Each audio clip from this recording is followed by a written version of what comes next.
gimana ya? Sangat tidak estetik. Kok bisa selingkuh gitu? Apaan sih?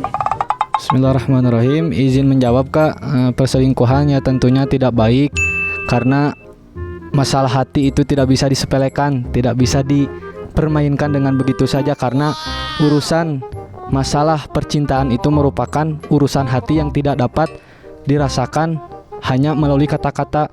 Jadi perselingkuhan itu menurut saya sangat tidak baik.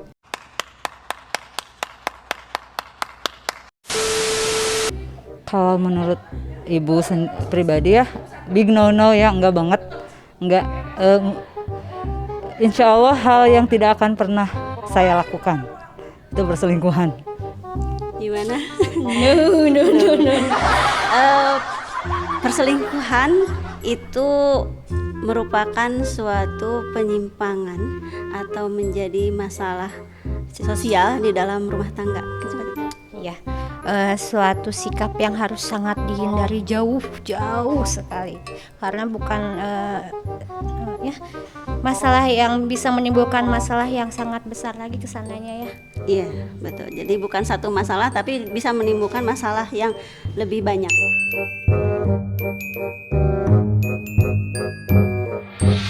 Kurang komunikasi? Iya sih, jelalatan aja cowoknya. Rasa tidak puas juga atau serakah.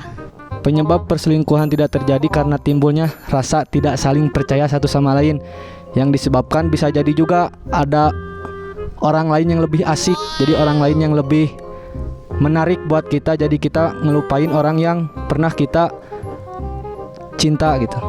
Kebanyakan sih mungkin ada rasa ketidakpuasan terhadap pasangan, kemudian ya mungkin yang klise ya, rumput tetangga lebih hijau dari rumput sendiri, misalkan kayak gitu ya. Terlalu besar godaan setan dan kurang iman mungkin. Apa Bu? Yang pertama mungkin kadang mungkin biasanya perselingkuhan itu diawali melihat punya orang lain jauh lebih baik gitu kan, nampak rumput tetangga nampak jauh lebih indah. Sesuatu ya yang tidak padahal didapatkan dari pasangan sebelumnya mungkin ya. Padahal kan kalau kita lebih tahu lagi dalam-dalamnya belum tentu itu yang terbaik ya. Makanya dikasih jodoh itu yang terbaik menurut Allah. Jadi intinya harus pandai bersyukur aja ya.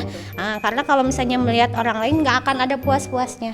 Padahal kita nggak tahu itu teh bener nggak gitu kan. Yang jelas mah yang baik itu yang ada di dalam genggaman kita yang sudah menjadi takdir ilahi ya Bu ya gitu ya.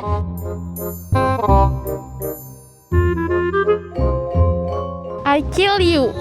Bunuh aja.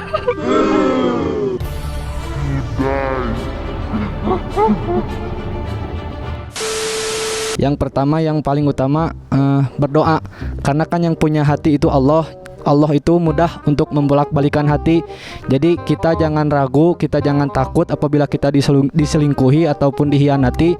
Minta saja kepada Allah, karena yakinlah bahwa Allah Subhanahu wa taala telah memberikan yang terbaik bagi kita. Karena bisa jadi dia yang selingkuh justru jalan terbaik bagi kita untuk berubah, dan jalan terbaik yang Allah berikan kepada kita. Bakal mengingatkan, tentunya mengingatkan, tapi tidak frontal ya, secara halus, pelan-pelan gitu. Kalau hal tersebut salah, tidak boleh dilakukan. Bingung ya. Soalnya katanya nih ya, kalau yang selingkuh itu kalau diingetin malah makin ya. Jadi kalau misalnya kalau bisa mah harus pendekatan secara hati ya. Jadi jangan kamu nggak boleh, sepertinya itu nggak bisa. Nggak bisa gitu ya, mungkin agak ada tersinggung dan ya cara pendekatannya harus khusus. Kita harus tahu ya karakter tiap orang kan berbeda, mungkin harus tahu dulu karakternya seperti apa, terus kita pendekatannya harus gimana gitu kan. Jadi kita bisa membaca orang lain tuh seperti apa, nih kayaknya nih orangnya enaknya gimana, apakah ngomong langsung to the point atau gimana, diajak jalan dulu, diajak dia nya gitu. Jadi tergantung kita harus menilai dulu dia tuh kayak gimana gitu.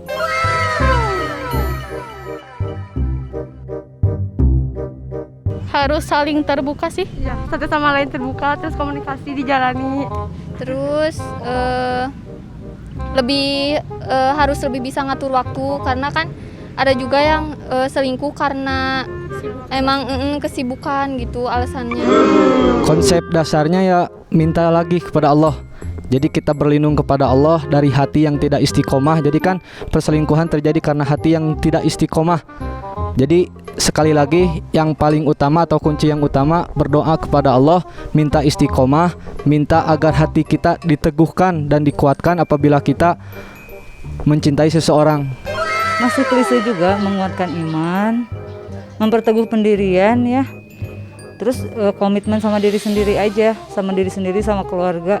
Karena yang ibu tahu, yang saya tahu kalau keluarga ada yang selingkuh bisa menghancurkan tidak hanya rumah tangga mereka berdua ya, suami istri aja, tapi anak-anaknya juga seringkali broken home ya. Itu pengalaman sendiri sih, pengalaman orang terdekat, ada yang seperti itu, ada yang suaminya selingkuh, ternyata anak-anaknya tidak dapat perhatian penuh dari ayahnya sampai si ibu sakit sampai meninggal. Kemudian anak-anaknya ya bisa dikatakan ada beberapa orang yang broken home, yang hancur ya masa depannya gitu. Intinya tadi ya bersyukur. Ya, menerima apa yang kita dapat ya. Itu jadi mensyukuri nikmat aja lah. Mungkin tidak memberikan celah ya kepada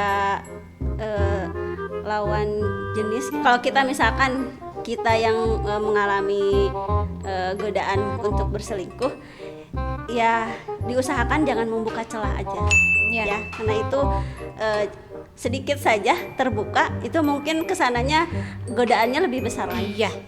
Satu Susah masalah. untuk menghilangkannya lebih berat lagi mungkin masalah perselingkuhan.